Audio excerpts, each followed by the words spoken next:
I'm Alyssa, and I'm reporting from CES. And today I'm here with a very lovely guest. Hi, I'm Dr. Cynthia Warrick, and I'm a former Girl Scout. Awesome. Now, what do you do exactly? Well, right now I'm the owner of Sustainable Solutions. It's an environmental consulting firm, and I'm attending CES for the first time to develop a mobile app for young people to learn science and math. Awesome. Now, how did you get into creating that app for young people? Well, as interim president at Grambling State University, I developed a mobile app for the university, for the campus, so we could know things. And I noticed that my granddaughter, who is 3, she'll play games on the phone. And I was like, oh, wouldn't it be neat if I could develop a game where young kids like that would just automatically learn math and science and not even know it, just through the game. Awesome. And why do you think things like STEM are important to girls? Well, it's important. My first degree is in pharmacy, and when I went to pharmacy school 1,000 years ago, there weren't very many women. But today, women outnumber men in pharmacy. And so my doctorate is in environmental science. And when I got my doctorate, there aren't very many women in environmental science either.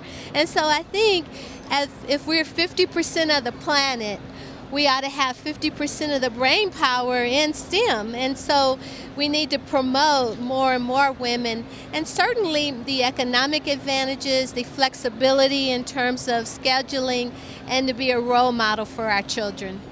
And you were a Girl Scout, weren't you? Definitely, yeah. In San Antonio, Texas is my hometown.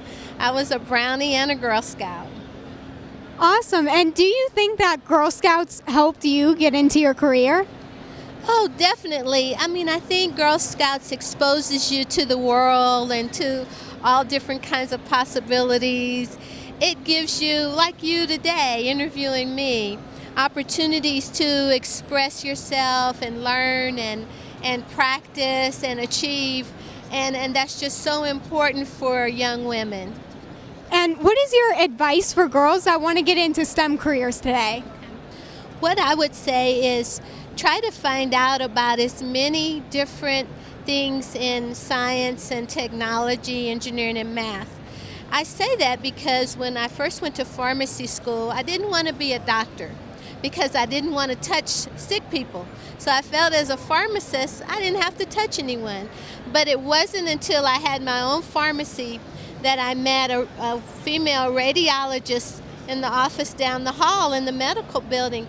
I never knew there was such a doctor as a radiologist. I might have gone to medical school and do that, since they don't touch people, they read the x-rays. So I think exposure is just so important, and we need to provide more and more exposure to young women so they know about all the myriad of opportunities there are for us today. Thank you so much for being here. Thank you.